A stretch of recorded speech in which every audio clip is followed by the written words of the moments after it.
국 10억 원짜리 암 치료 패키지를 취소했다. 나는 웃으며 말했다. 어머니, 이제 그분들께 돈을 내라고 하세요. 시어머니는 말을 잇지 못했다. 너 지금 뭐 하는 거니? 나는 시어머니 김순영 선영이 붉은색 등기증을 큰 동서, 둘째 동서, 셋째 동서 앞에 하나씩 놓는 것을 보았다. 심장이 순간 맺는 듯했다. 주아영조.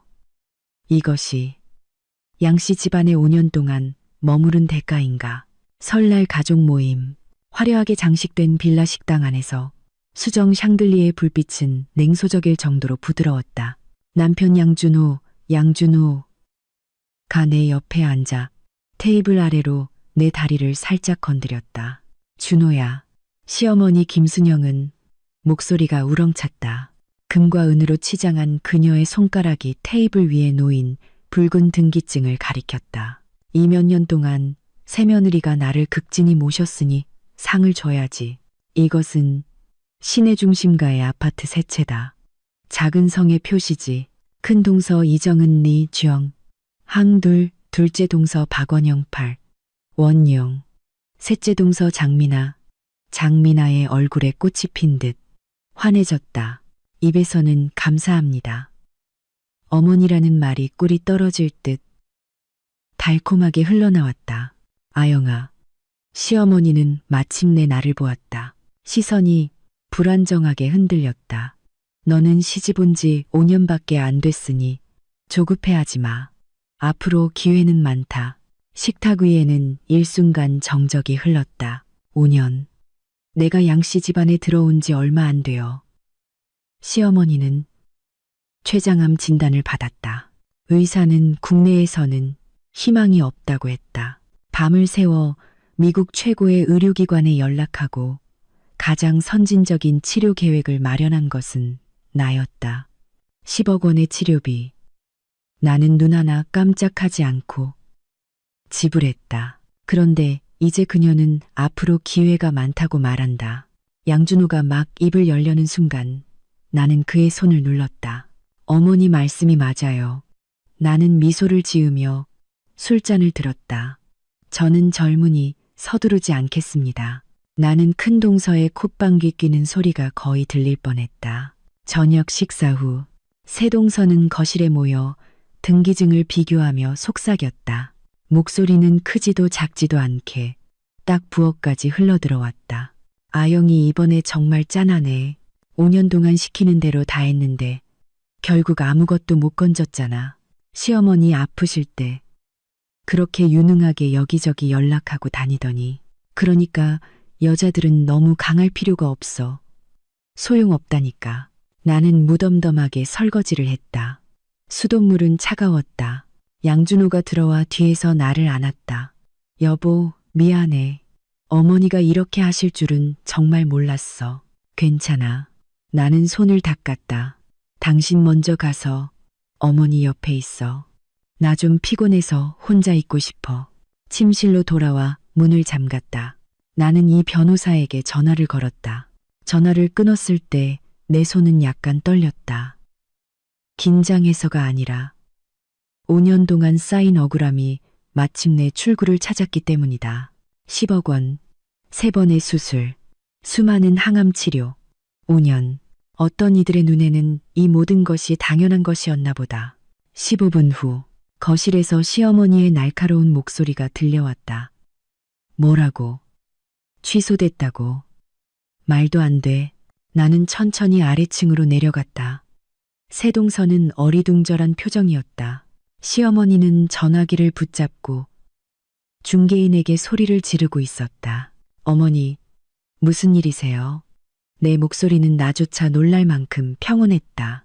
시어머니는 나를 돌아보았다. 얼굴에서 핏기가 싹 가셨다. 내 미국 치료 패키지가 취소됐대. 다음 달이 수술인데 이게 어떻게 된 일이야. 나는 거실 중앙으로 걸어갔다. 3개의 등기증이 여전히 커피 테이블 위에 놓여 있었다. 붉은색이 눈을 찔렀다. 아, 그거요. 나는 미소 지었다. 제가 취소했어요. 정적이 감돌았다. 너 뭐라고 했니? 시어머니의 목소리가 떨렸다. 나는 또렷하게 말했다. 제가 어머니의 미국 10억 원짜리 치료 패키지를 취소했어요. 어차피 저는 시집 온 지 5년밖에 안 된 며느리라. 어머니께서 등기증을 준비할 만큼 애쓸 가치가 없잖아요. 그러니 그 치료비는 등기증을 받은 3명의 착한 며느리에게 내라고 하세요. 주하영, 큰 동서가 먼저 펄쩍 뛰었다. 너 미쳤니? 그건 어머니 목숨값이야. 주하영, 그건 어머니 목숨값이야. 나는 그녀의 손에 들린 붉은 등기증을 바라보았다. 맞아요. 그러니 그렇게 효심 깊은 세 분이 각자 3억 원씩 내는 건 어렵지 않겠죠.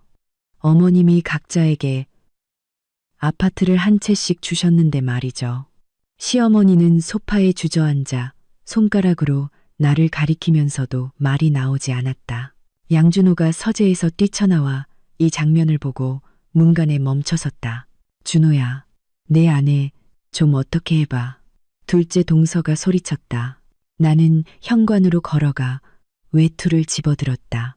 방 안의 경악한 사람들을 한번 돌아보았다. 어머니, 수술 날짜가 얼마 안 남았어요. 서두르세요. 나는 웃으며 안녕히 계세요라고 말했고 문을 닫았다.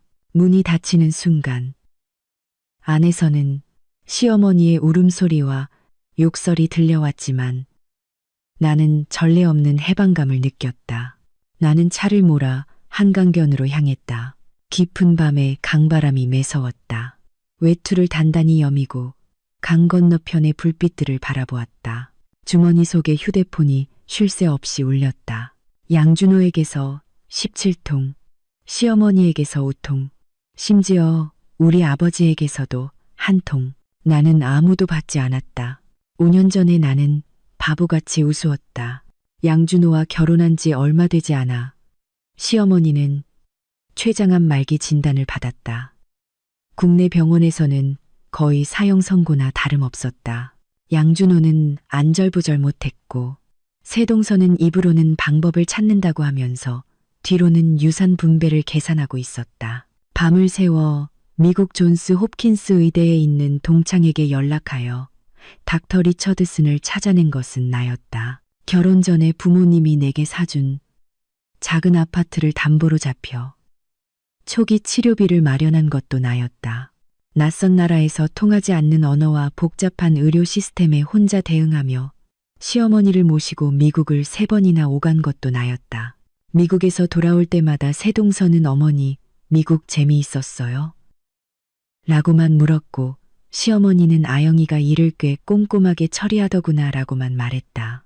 꼼꼼하다는 그 단어는 5년 동안 나를 찌르는 가시 같았다. 휴대폰이 다시 울렸다. 이번엔 엄마였다. 여보세요. 아영아, 무슨 일이야? 준호가 네가 미쳤다고. 시어머니 치료를 취소했다고. 전화했어. 엄마 목소리는 초조했다. 경솔하게 굴지 마. 그건 사람 목숨이 달린 일이야. 엄마, 나는 강물 위로 부서지는 불빛을 바라보았다. 그녀는 온 가족 앞에서 세동서에게 아파트를 한 채씩 줬어. 나만 빼고 전화기 너머에서 침묵이 흘렀다. 나는 5년 동안 그녀를 돌보고 미국에 3번이나 함께 갔고 최소 3억 5천만 원을 대신 냈어. 그녀는 그 돈에 대해 한마디도 언급하지 않았지. 내 목소리는 너무나 평온해서 소름 끼쳤다. 이제 그녀가 줄 아파트가 있는데 내 몫은 없어. 그럼 그녀가 수술할 돈이 있어도 내 일은 아니어야 하는 거잖아. 그렇지. 엄마, 아영아. 엄마가 한숨을 쉬었다. 내 억울함은 알지만 시어머니도 환자잖아. 너 이러면 엄마, 나는 말했다.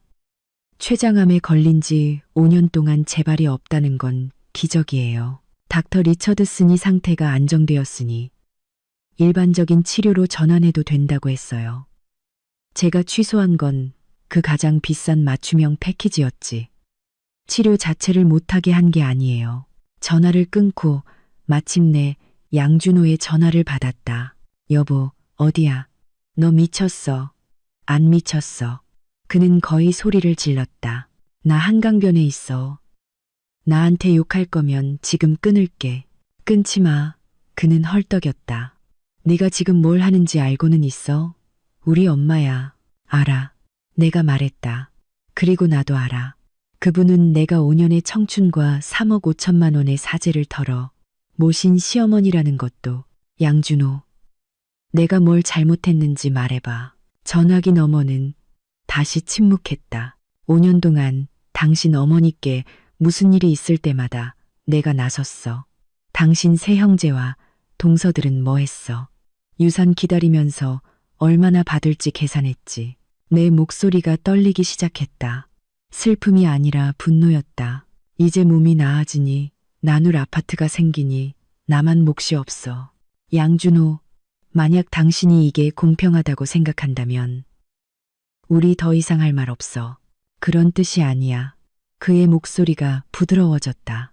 엄마가 오늘 심하긴 했지만 그렇다고 엄마 목숨 갖고 장난치면 안 되지. 나는 그의 목숨을 갖고 장난치는 게 아니야.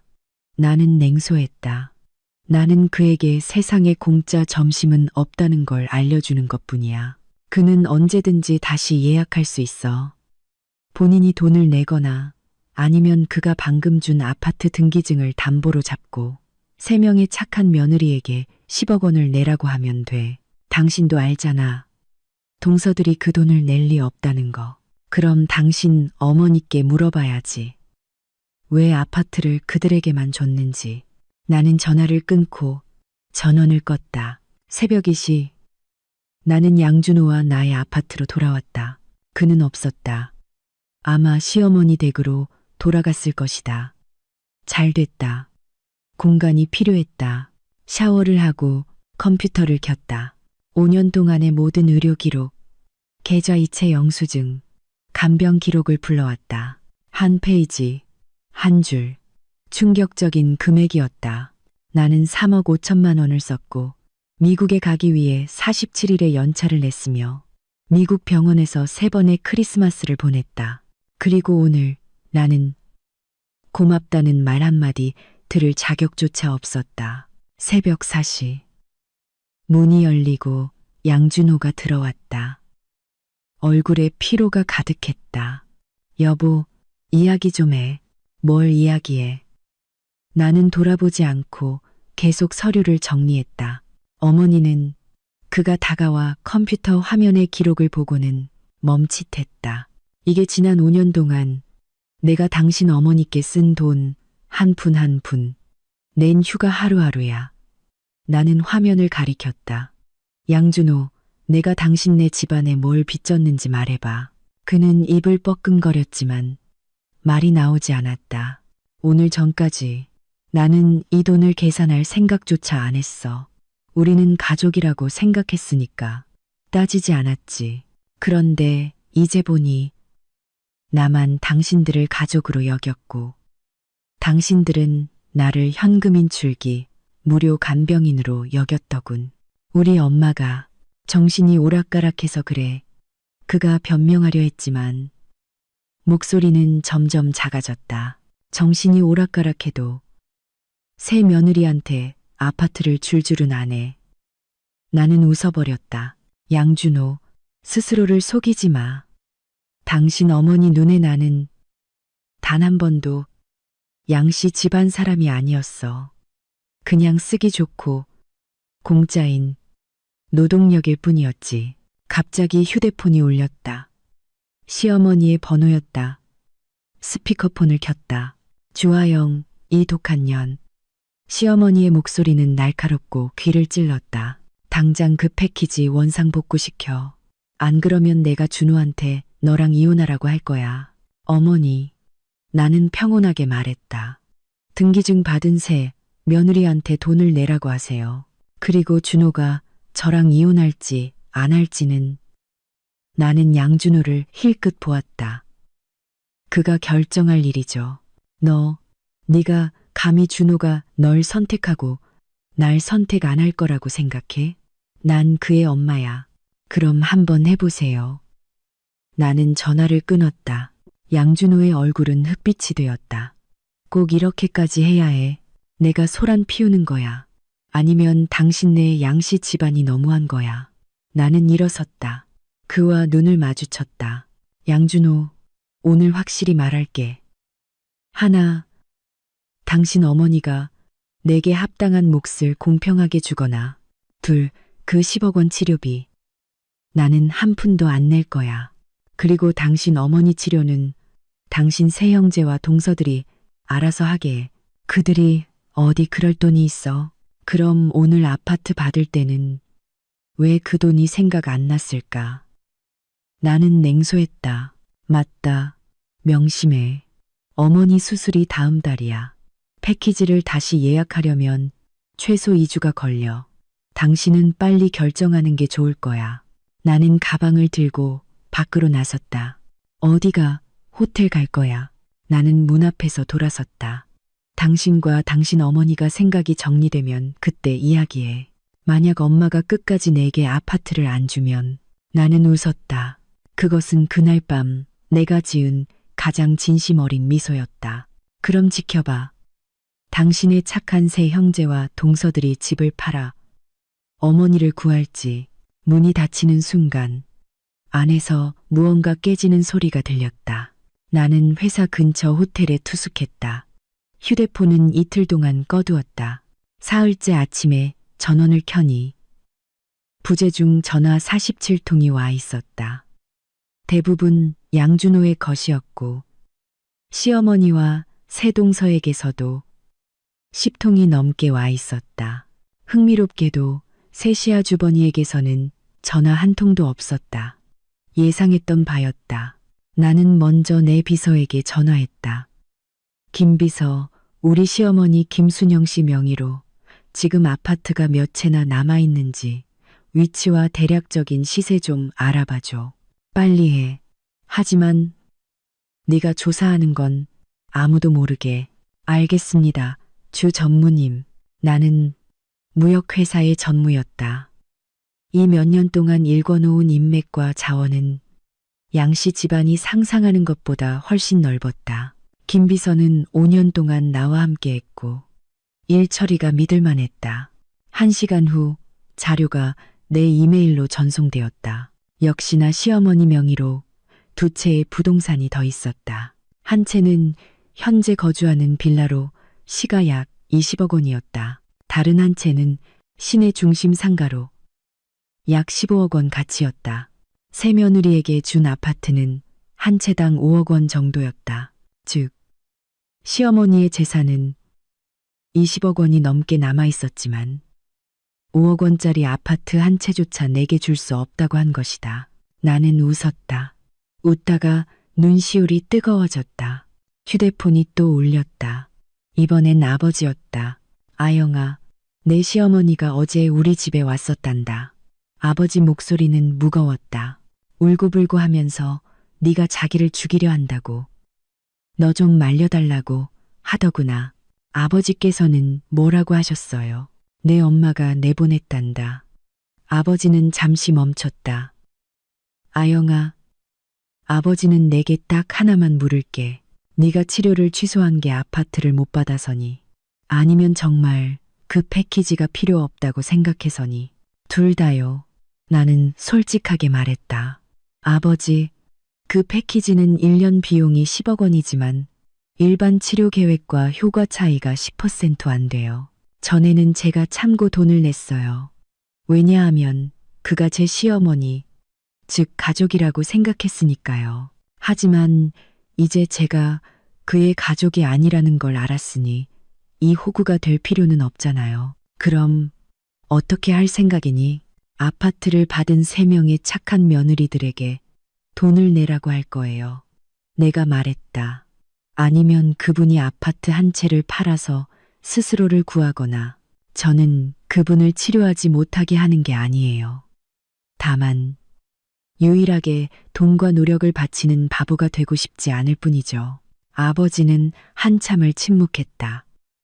준호는 어떤 태도니? 그는 제가 시어머니를 이해해 주기를 바라고 어머니가 정신이 오락가락해서 그런 거라고 말해요. 전화기 너머로 아버지의 한숨 소리가 들렸다. 양씨 집안이 널 친정 배경 없는 사람이라고 무시하는구나. 아영아, 네가 어떤 결정을 하든 아버지는 지지한다. 하지만 이 한 걸음을 내디디면 돌아갈 수 없을지도 몰라. 아버지, 그분이 온 가족 앞에서 저를 망신 준 순간부터 이미 돌아갈 수 없게 됐어요.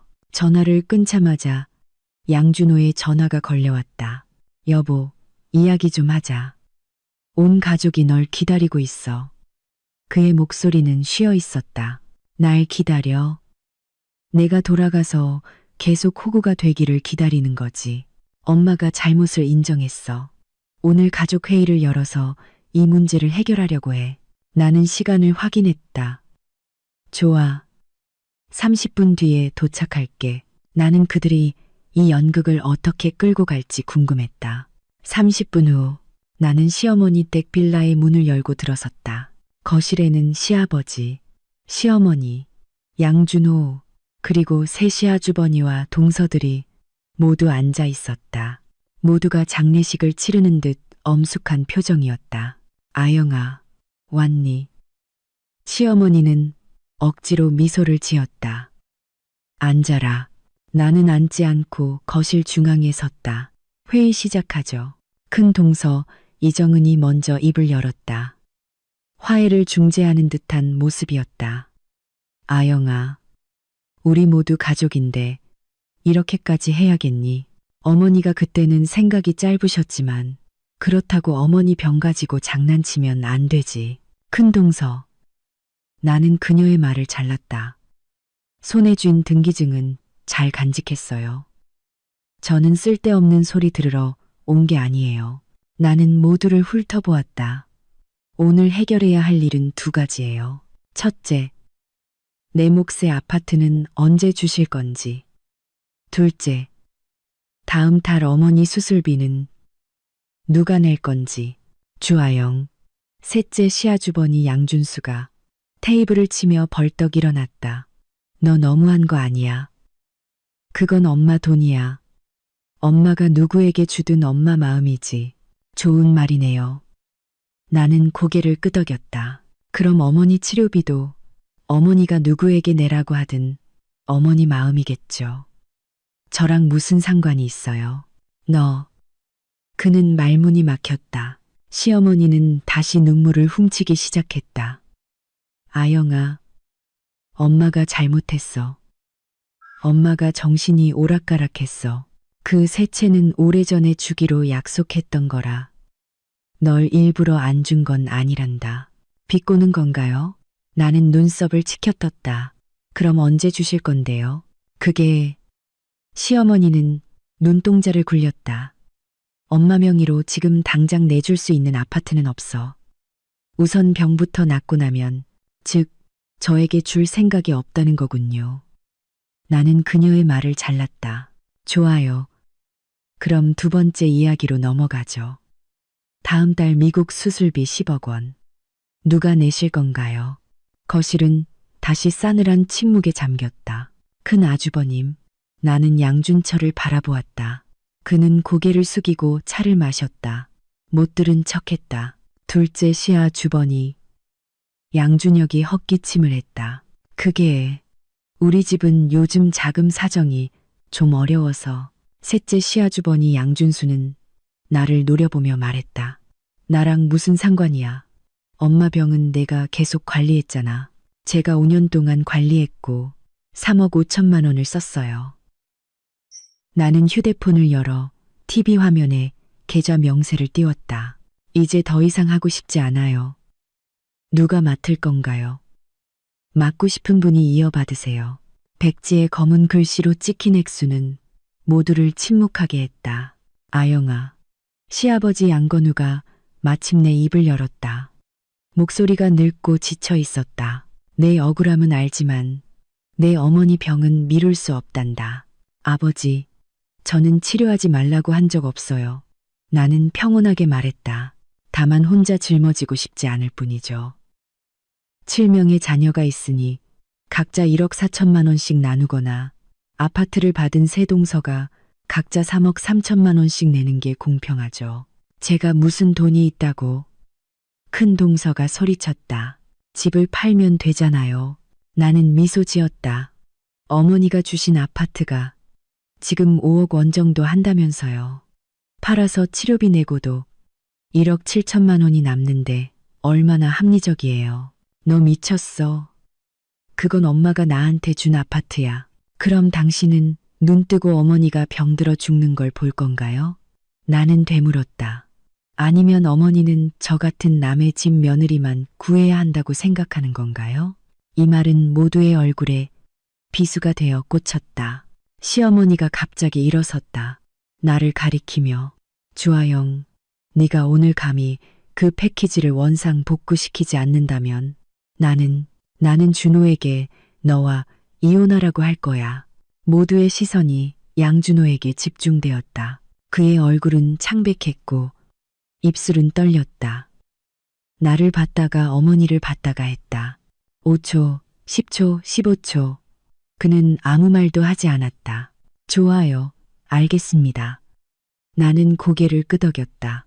가방에서 서류 한 뭉치를 꺼냈다. 이건 이혼 합의서예요. 저는 이미 서명했어요.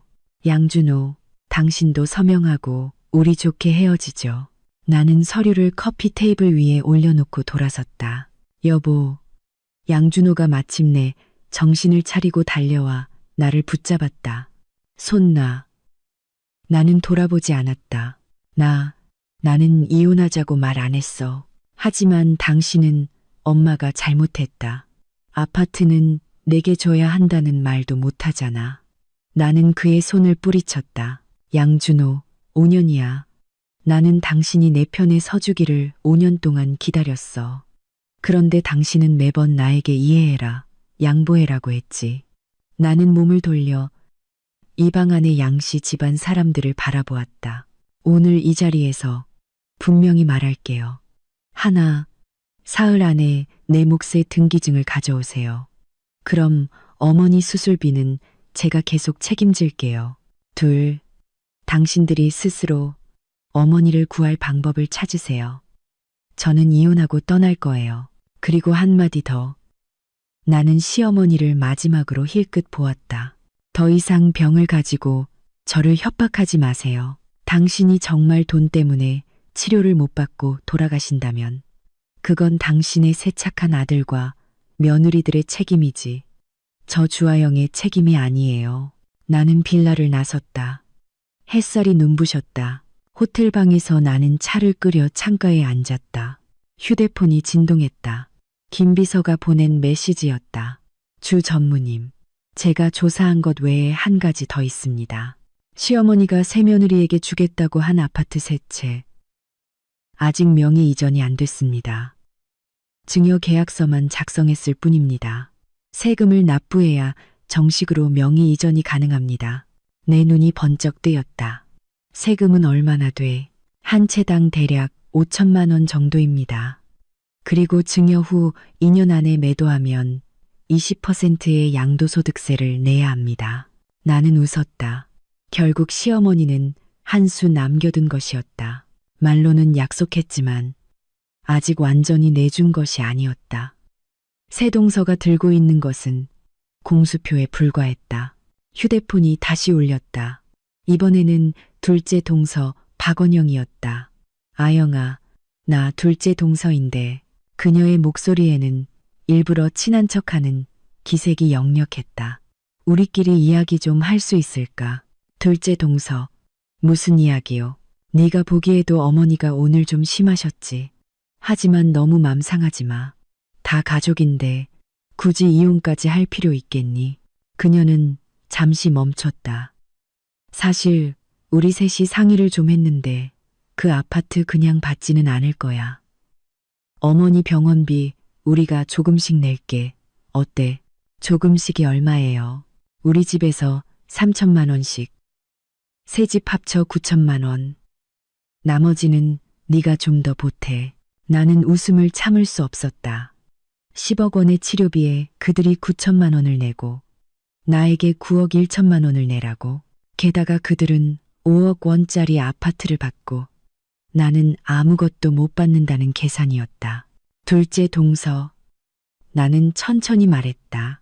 어머니의 맞춤형 치료 패키지가 1년에 얼마인지 아세요? 아니, 그냥 몇억 원 아니야. 10억 원이에요.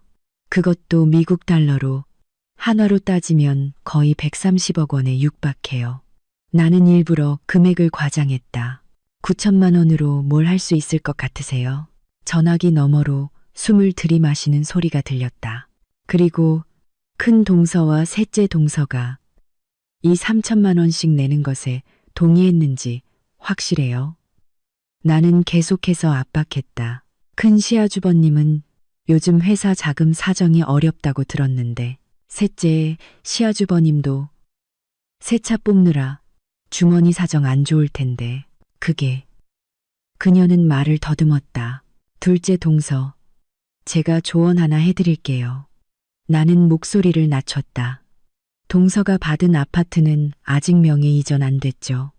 지금이라도 철회하는 게 좋을 거예요. 어머니께 돌려드리고 파시라고 하세요. 그럼 동서는 돈 안 써도 되고 불효자라는 누명도 안 쓰게 될 거예요. 그럴 수 없어. 엄마가 나에게 준 아파트인데 그럼 어쩔 수 없네요. 나는 한숨 쉬었다. 둘째, 동서, 잘 생각해 보세요. 손에 들어오지 않을 수도 있는 아파트 한 채를 택할 건지 아니면 온 가족에게 어머니가 죽는 걸 방치한 불효자라는 낙인을 찍힐 건지. 나는 전화를 끊었다. 기분이 훨씬 나아졌다. 1시간 후 셋째의 동서 장민아에게서도 전화가 왔다. 같은 변명, 같은 떠보기였다. 나는 똑같이 대답했다. 큰 동서 이정은만 전화하지 않았다. 그녀는 똑똑한 사람이었다. 내가 타협하지 않을 것임을 알았을 것이다. 저녁 무렵 양준호가 마침내 찾아왔다. 지친 얼굴이었다. 여보, 우리 이야기 좀 제대로 해보자. 나는 문을 열고 그를 들어오게 했다. 그는 봉투를 들고 있었는데 내가 좋아하는 두리안이 들어있었다. 엄마가 아파트 한 채를 주기로 했어. 그가 앉으며 아주 작게 말했다. 하지만 아파트는 아니고 어머니 명의 상가의 3분의 1 지분이야. 나는 눈썹을 치켜떴다. 나머지 3분의 2는요. 큰형과 둘째 형이 3분의 1씩. 그는 내 눈을 보지 못했다. 엄마가 상가가 돈 되는 거라 남에게 다 줄 순 없다고 했어. 나는 그 단어를 되풀이하며 웃었다. 그러니까 저는 여전히 남이군요. 그냥 제게 작은 미끼를 던져주고 계속 소처럼 일하라는 거네. 아니야. 그는 다급해졌다. 엄마가 정말 잘못을 깨달았어. 하지만 이미 준 아파트를 다시 달라고 할 면목은 없대. 그래서 제가 이 하찮은 걸 받아야 한다고요. 나는 그의 눈을 바라보았다. 양준호, 마지막으로 물을게. 이게 공평하다고 생각해. 그는 오랫동안 침묵했다. 마침내 입을 열었다. 여보, 내가 부탁할게. 제발 한 발만 물러서 주면 안 될까? 엄마 병은 정말 미룰 수가 없어. 나는 물러설 수 없어. 나는 일어서서 창가로 걸어갔다. 만약 내가 오늘 이 상가의 3분의 1 지분을 받아들이면 내일 어머니가 또 다른 병에 걸려 돈이 필요할 때 또 나만 돈을 내야 할 거잖아. 왜냐하면 다른 사람들은 나만큼 돈이 없으니까. 다시는 그런 일 없게 할게. 당신은 이미 5년 동안 그런 일이 있게 했잖아. 나는 마침내 감정을 주체하지 못하고 소리쳤다. 양준호, 5년 동안 집안에 돈이 필요할 때마다 큰 돈을 내는 건 항상 나였어. 당신 새형제는 돈 없다고, 새동서는 일 안 한다고 했지. 나만 능력이 있으니 나만 내야 하는 거야. 왜? 그는 멍하니 서 있었다. 한 번도 이 문제를 생각해보지 않은 듯 했다. 내가 당신을 사랑해서, 이 가족의 일원이 되고 싶어서. 그래서 내가 호구가 되어야 했던 거야. 나는 눈물을 흘렸다. 슬픔이 아니라 분노였다. 가장 우스운 게 뭔지 알아. 내가 돈과 노력을 바쳤는데도 그들 눈에는 난 여전히 남이었어. 5억 원짜리 아파트 한 채도 받을 자격이 없는 사람. 여보, 미안해. 정말 미안해. 그는 나를 안으려 했지만 나는 그를 밀쳐냈다. 미안하다는 말로 해결될 거였으면 내가 여기까지 오지 않았어. 나는 눈물을 닦았다. 양준호, 나에게 두 가지 선택을 줄게. 하나, 어머니가 내게 약속한 아파트를 다른 동서들과 똑같이 줘. 둘, 우리 이혼해. 그리고 당신 어머니 병은 당신들이 스스로 해결해. 엄마가 아파트를 다시 회수할 리 없어. 그럼 상가를 팔아. 나는 단호하게 말했다. 15억 원짜리 상가를 팔면 치료비 대고도 충분히 남아. 남은 돈은 네 아들이 공평하게 나누면 돼. 아주 공평하지. 그건 엄마의 노후 자금이야. 그럼 내 돈은 돈이 아니야. 나는 어이가 없어서 웃었다. 양준호, 당신은 나와 평생을 살 거야. 아니면 당신 어머니와 평생을 살 거야. 오늘 반드시 선택해야 해. 그는 머리를 감싸 쥐고 괴롭게 웅크렸다. 나는 한때 이 남자를 사랑했다. 그를 위해 모든 억울함을 감수할 만큼. 하지만 이제 어떤 사람들은 그럴 가치가 없다는 것을 알았다. 생각할 시간이 필요해. 그의 목소리는 쉬어 있었다. 시간 없어. 나는 달력을 보았다. 어머니 수술이 다음 달이야. 패키지 재예약은 최소 2주가 걸려. 당신에게는 사흘의 시간만 있어. 사흘 뒤에도 내가 등기증을 받지 못하면 나는 법원에 이혼 소송을 제기할 거야. 나는 평온하게 말했다. 그리고 재산 보전 신청도 할 거야. 알다시피 내 능력으로 당신네 양씨 집안의 모든 재산을 이혼 소송이 끝날 때까지 동결시킬 수 있어. 그는 깜짝 놀라 고개를 들었다. 주하영, 너 어떻게 이렇게 잔인할 수 있어? 당신 어머니가 가르쳐줬지. 나는 웃었다. 양준호, 인간은 자신을 위하지 않으면 하늘과 땅이 용서하지 않는다는 이 말은 당신네 양씨 집안이 나에게 가르쳐 준 거야. 그는 비틀거리며 떠났다. 나는 문을 닫고 문에 기대 주저앉았다. 휴대폰이 켜졌다. 모르는 번호의 문자 메시지였다. 주하영 씨, 이 변호사입니다. 의뢰하신 이혼재산 분할 평가가 완료되었습니다. 초기 계산에 따르면 의뢰인께서는 부부 공동재산 약 18억 원을 분할받으실 수 있으며 여기에는 시어머니 치료에 대납하신 3억 5천만 원이 포함됩니다. 소송을 결정하시면 언제든지 시작할 수 있습니다. 나는 답장했다. 기다려주세요. 사흘만. 사흘 후 내게 합당한 것을 받거나 아니면 5년 동안 내 피를 빨아먹은 이 집을 완전히 떠나거나.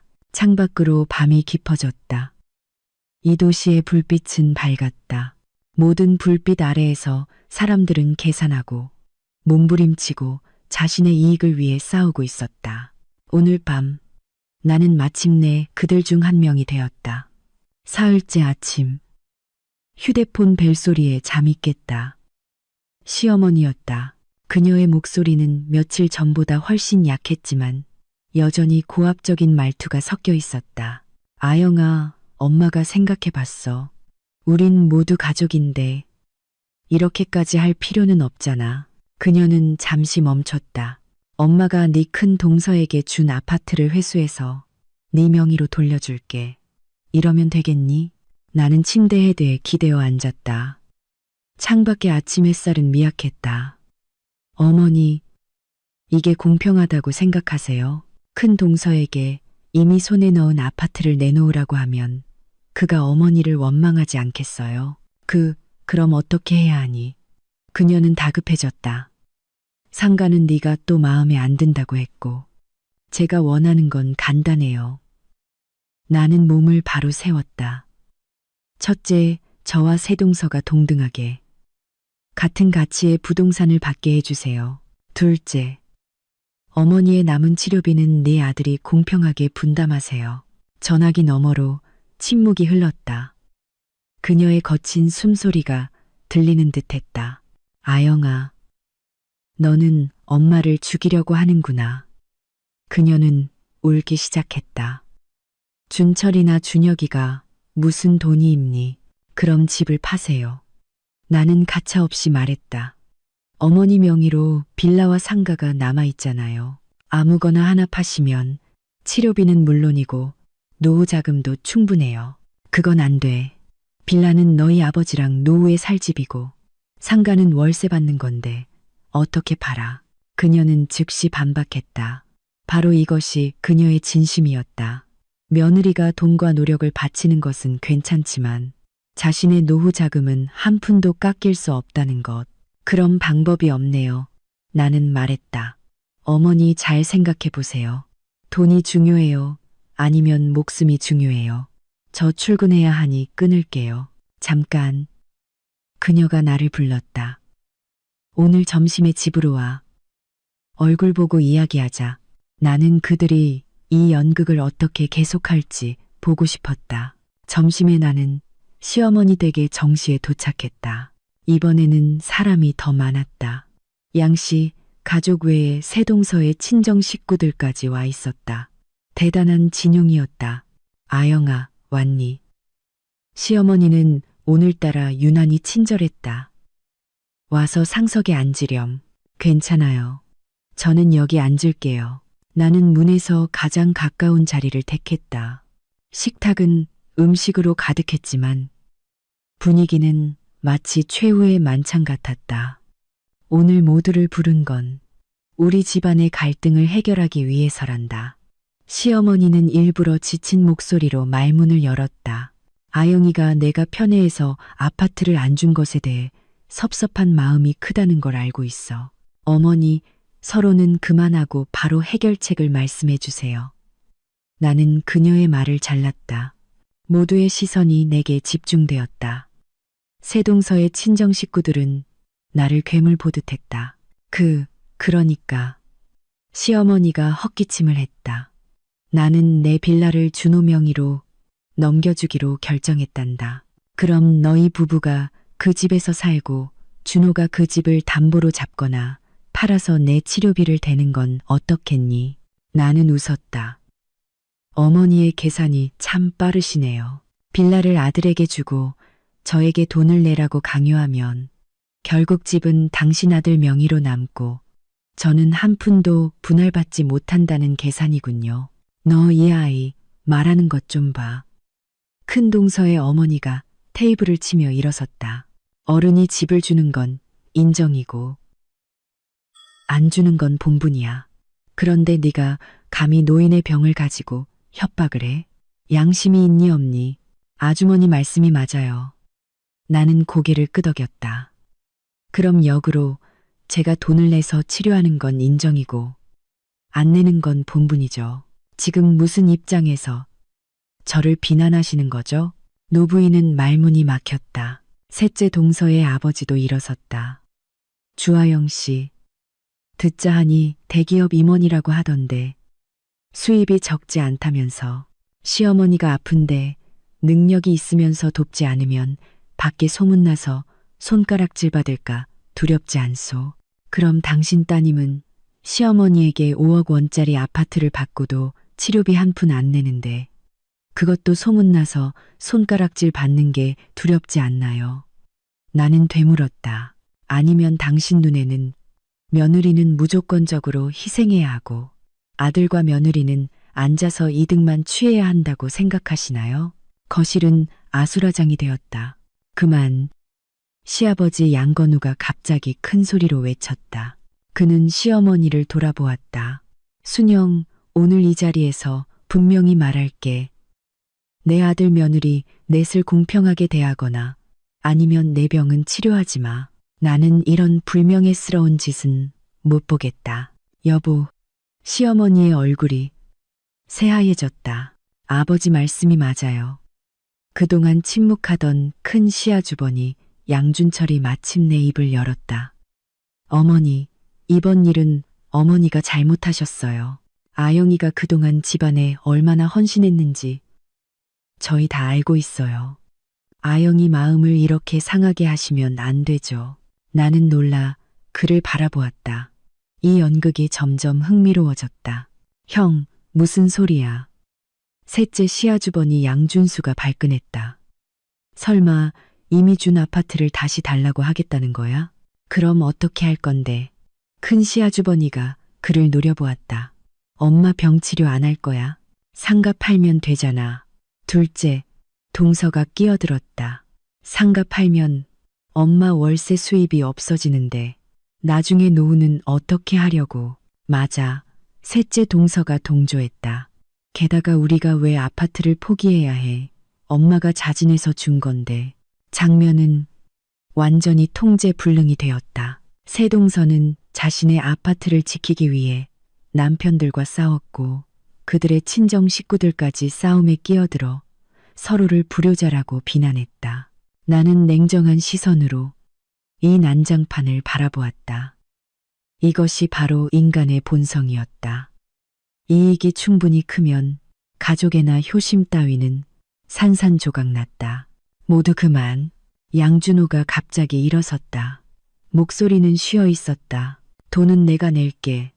엄마 치료비 내가 낸다고. 이제 만족해. 모두가 얼어붙었다. 준호야, 너 무슨 돈이 있어? 시어머니가 그의 손을 잡았다. 회사 주식을 팔았어. 그는 씁쓸하게 웃었다. 이 몇 년 동안 나는 아영이에게 기대서 살았어. 나는 빌어먹을 무능력자야. 이제 엄마가 아픈데 아내까지 억울하게 만들었어. 내가 무슨 남자야. 그는 나를 돌아보았다. 눈이 충혈되어 있었다. 여보, 미안해. 돈은 내가 낼게. 아파트도 내가 내게 사줄게. 우리 이 사람들한테서 벗어나서 나가 살자. 나는 7년 동안 사랑했던 이 남자를 바라보았다. 마음이 복잡했다. 그가 왜 좀 더 일찍 이렇게 하지 못했을까? 준호야, 너 주식 팔면 안 돼. 시어머니가 다급해졌다. 그건 내 아버지가 내게 남겨준 건데. 그럼 나보고 어쩌라는 거야. 양준호가 소리쳤다. 내 아내를 쫓아내. 아니면 눈 뜨고 엄마가 죽는 걸 봐. 바로 그때 내 휴대폰이 울렸다. 김비서였다. 주 전무님, 조사했습니다. 시어머니의 미국 의료 계좌에 15억 원의 예금이 더 남아 있습니다. 3년 동안의 일반 치료 비용으로는 충분합니다. 내 얼굴이 굳어졌다.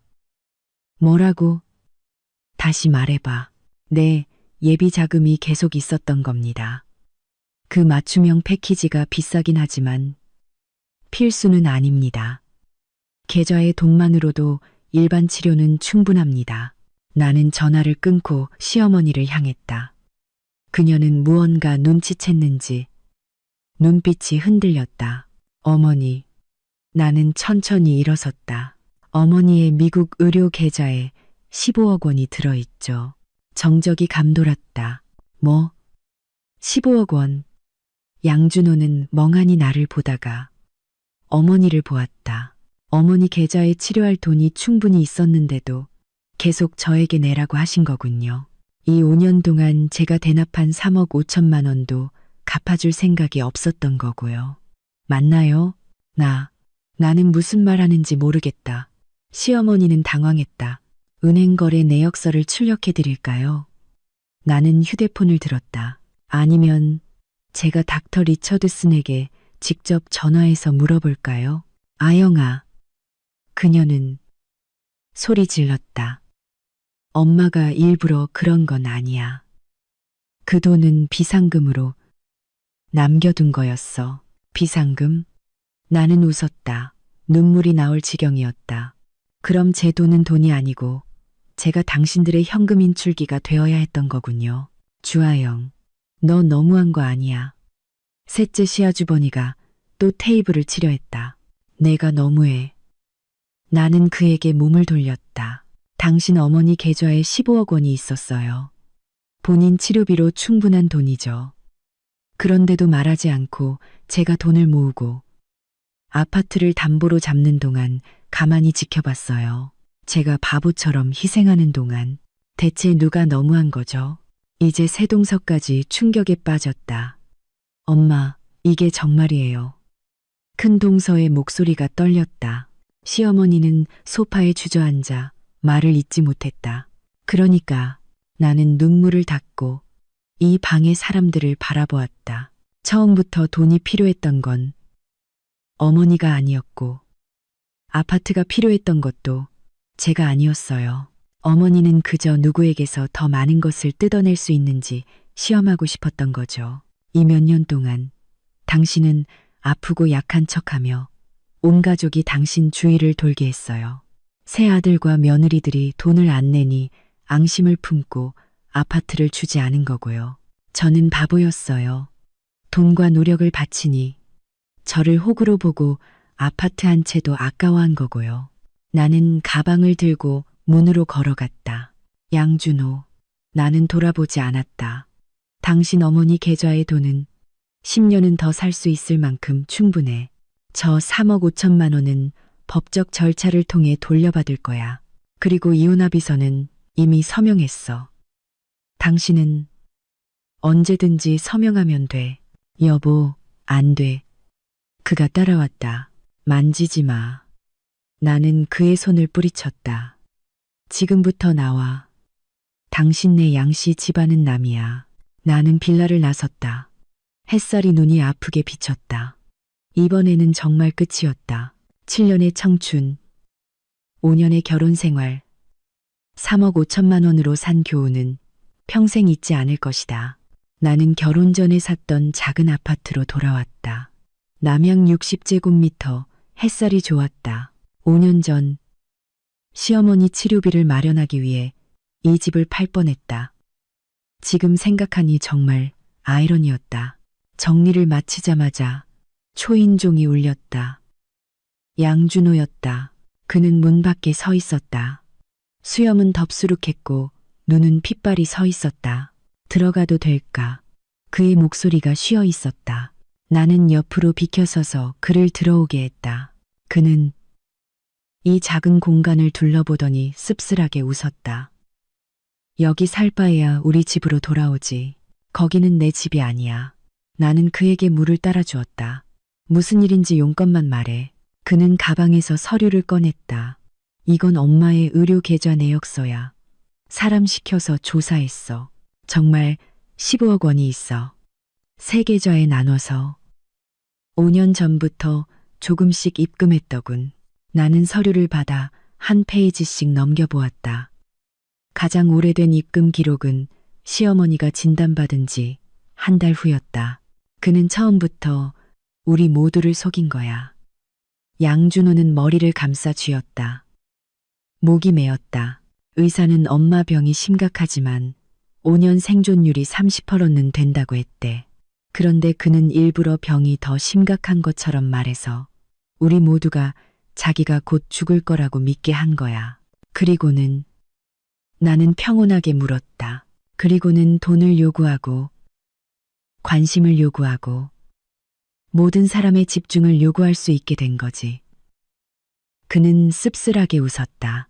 큰형, 둘째형, 셋째형은 엄마를 잘 돌보지 않았어. 그래서 엄마는 그들을 더 미워했고 너는 달랐지. 돈과 노력을 바쳤어. 그래서 엄마는 너를 만만하게 본 거야. 그래서 그 아파트 세 채가 마지막 복수였던 거지.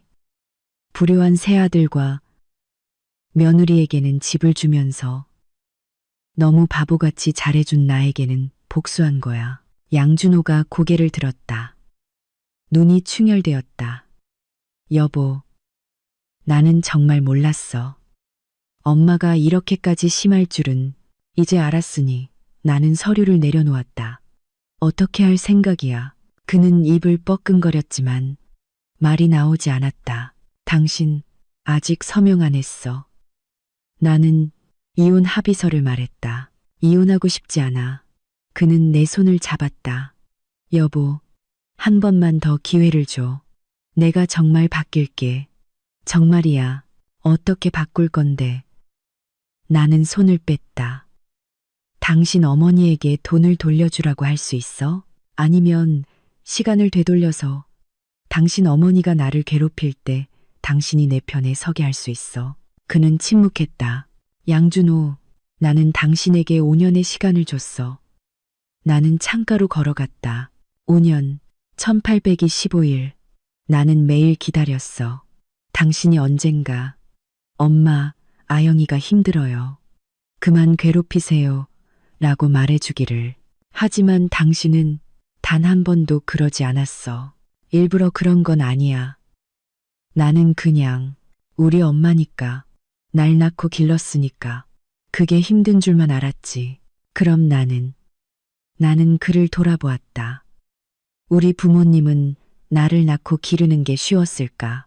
나를 키워서 공부시키고 일하게 한 건 당신네 집안에 가서 소처럼 일하라고 한 게 아니야. 그는 얼어붙었다. 입술이 떨렸다. 가봐. 나는 문을 가리켰다. 이혼 합의서는 서명됐어. 재산 분할은 내가 변호사에게 위임했어. 내 몫은 한 푼도 빠짐없이 받을 거야. 특히 그 3억 5천만 원은.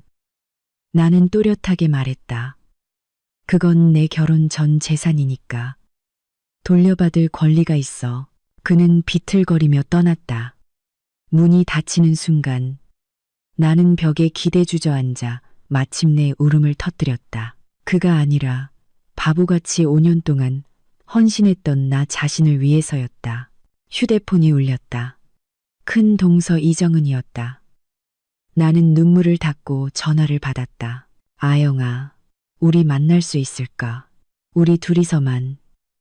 그녀의 목소리는 지쳐 있었다. 무슨 일인지 전화로 말해요. 전화로는 말 못해. 그녀는 잠시 멈췄다. 어머니 계좌에 그 돈에 관한 거야. 나는 더 많은 내막을 알고 있어. 30분 후 우리는 카페에서 만났다. 이정은은 몇 년은 늙어 보였고 화장으로도 눈 밑에 다크서클을 가릴 수 없었다. 아영아, 미안해. 그녀의 첫마디에 나는 멈칫했다. 왜 사과하세요? 나와 원영이, 미나는 처음부터 어머니 계좌에 돈이 있다는 걸 알았어. 그녀는 내 눈을 보지 못했다. 엄마가 우리에게 몰래 말했어. 너한테는 말하지 말라고. 네가 너무 유능해서 네가 돈 안 내도 치료할 수 있다는 걸 알면 너도 성심성의껏 안 할 거라고 했어. 나는 커피잔을 꽉 쥐었다. 손가락 마디가 하얘졌다. 그래서 당신들은 어머니가 저를 속이는 걸 지켜봤군요. 제가 아파트를 담보로 잡고 여기저기 돈을 빌리는 걸 보면서 우리는 네가 그렇게 많은 돈을 쓸 줄은 몰랐어. 그녀의 목소리는 점점 작아졌다. 엄마가 네 연봉이 높으니 돈 좀 쓰는 건 아무것도 아니라고 했거든. 아무것도 아니라고요? 나는 웃다가 눈물을 흘렸다. 당신들은 제가 그 3억 5천만 원을 어떻게 모았는지 아세요? 저는 아끼고 아껴서 명품도 안 사고 해외여행도 안 갔어요. 아이조차 낳을 엄두를 못 냈어요. 양육비가 두려워서. 그런데 당신들은 제가 돈 좀 쓰는 게 아무것도 아니라고 생각했군요. 미안해. 정말 미안해. 그녀는 울었다. 나도 엄마한테 속았어. 엄마가 병이 나으면 아파트를 우리에게 줄 거라고, 우리가 잘 살게 해줄 거라고 했거든. 내가 정신이 나갔었지. 그럼 지금은요? 나는 차갑게 물었다. 어머니에게 치료할 돈이 충분하다는 걸 알았으니 아파트를 여전히 당신들에게 줄까요? 그녀는 멍하니 있었다. 아닐 거예요. 내가 대신 대답했다. 그는 그 돈으로 당신들을 계속 묶어둘 거예요. 계속 효도하라고. 자기가 죽을 때까지. 아파트 말인가요? 그가 정말 죽을 때 유언장에 뭐라고 쓸지는 아무도 모르죠. 이정은의 얼굴이 새파래졌다. 아영아, 나 이제 어떻게 해야 해? 그녀는 내 손을 잡았다. 우리 남편 회사 망하기 직전이야. 나는 그 아파트로 급한 불을 끄려고 했어. 어머니가 안 주면 우리는 끝이야. 그건 당신 사정이죠. 나는 손을 뺐다. 5년 전 당신이 제가 돈을 모으는 걸 볼 때 저를 한 번이라도 도우려 했나요? 그녀는 할 말이 없었다. 이정은, 내가 당신을 만난 건 한 가지를 알려주기 위해서야. 나는 그녀의 눈을 바라보았다. 나는 당신, 시어머니를 고소할 거야. 그 3억 5천만 원을 돌려받기 위해. 그분이 안 주면 강제 집행을 신청해서 그분의 재산을 경매에 붙일 거야. 그럼 아파트는 물론이고 당신들은 한 푼도 못 건질 수도 있어. 꼭 이렇게까지 해야 해? 잔인하다고요. 나는 웃었다. 당신들이 나에게 한 짓에 비하면 이게 뭐가 잔인해요. 나는 일어섰다. 조언 하나 할게요. 지금이라도 남편과 두 시아주버니에게 잘 상의해서 당신들이 가진 재산을 지킬 방법을 찾으세요.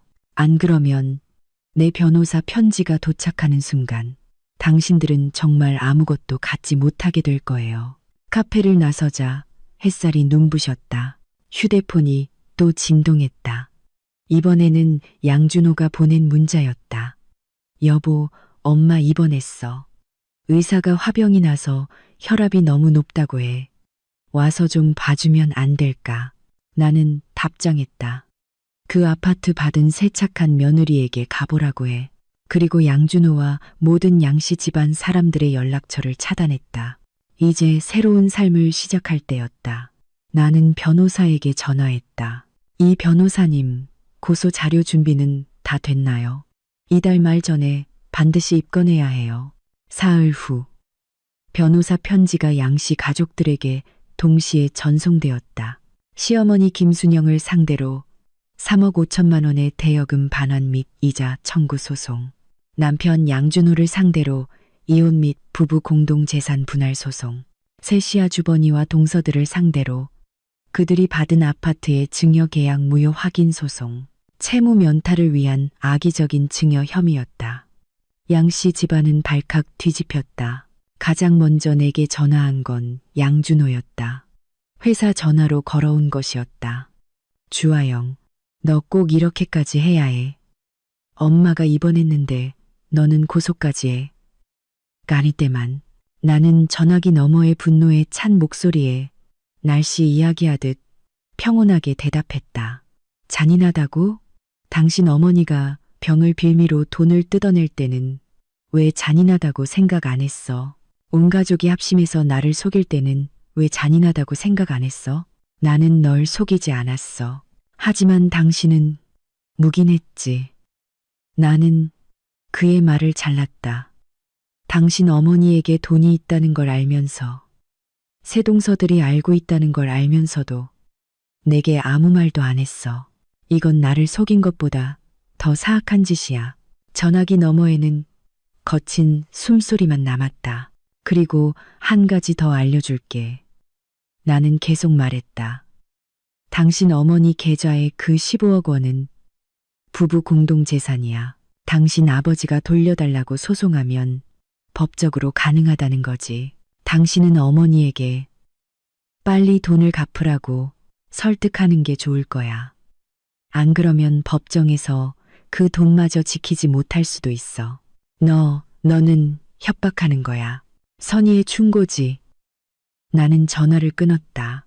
다음 순간 셋째 시아주버니 양준수가 전화했다. 입에 담지 못할 욕설이었다. 주아영, 이 악독한 년. 네가 뭔데 우리를 고소해. 그 아파트는 엄마가 자진해서 준 건데 네가 무슨 상관이야. 내가 당신 어머니의 채권자니까. 나는 천천히 말했다. 계약법 제74조에 따르면 채무자가 현저히 불합리한 가격으로 재산을 양도하여 채권자에게 손해를 끼쳤을 경우 채권자는 법원에 취소를 청구할 수 있어. 당신 어머니가 당신에게 5억 원짜리 아파트를 증여하면서 내게 3억 5천만 원의 빚을 갚지 않는 행위는 취소될 수 있다는 뜻이야. 법을 가지고 날 겁주지 마. 법원이 내 손을 들어줄 리 없어. 그럼 해보면 알겠죠. 나는 웃었다. 맞다. 당신 새 벤츠 뽑았다던데 법원에서 당신들이 아파트를 반환하지 못하고 돈도 없으면 그 차가 강제 집행될 수도 있다는 거 알아도 내가 감히 하는지 안 하는지 지켜봐. 나는 전화를 끊었다. 하루 종일 양씨 집안의 온갖 친척들이 번갈아 가며 전화했다. 사정하는 사람, 협박하는 사람, 울부짖는 사람. 나는 아무도 받지 않았다. 저녁 무렵 김 비서가 내게 보고했다. 주 전무님, 시어머니는 퇴원하셨습니다. 그런데 양 사장님 댁이 난리가 났습니다. 새 동서가 빌라 앞에서 싸웠다고 합니다. 왜? 시어머니가 준 아파트 세 채를 돌려받으려고 했다는데 새 동서가 주 전무님께서 고소를 취하하지 않으면 못 돌려준다고 버텼답니다. 나는 웃었다. 개싸움이 따로 없었다. 그리고요. 김 비서가 목소리를 낮췄다. 양 사장님의 둘째 형이 아까 회사로 찾아왔는데 제가 막았습니다. 중요한 이야기를 해야 한답니다. 시어머니, 그 돈의 진짜 출처에 대해서요. 진짜 출처. 나는 눈살을 찌푸렸다. 그 돈이 시어머니 본인 돈이 아니라고, 문제가 있는 돈이라고 했습니다. 내일 오전 10시에 내 사무실로 오라고 해. 다음 날 오전 10시. 양준호의 둘째 형, 양준혁이 내 사무실에 나타났다.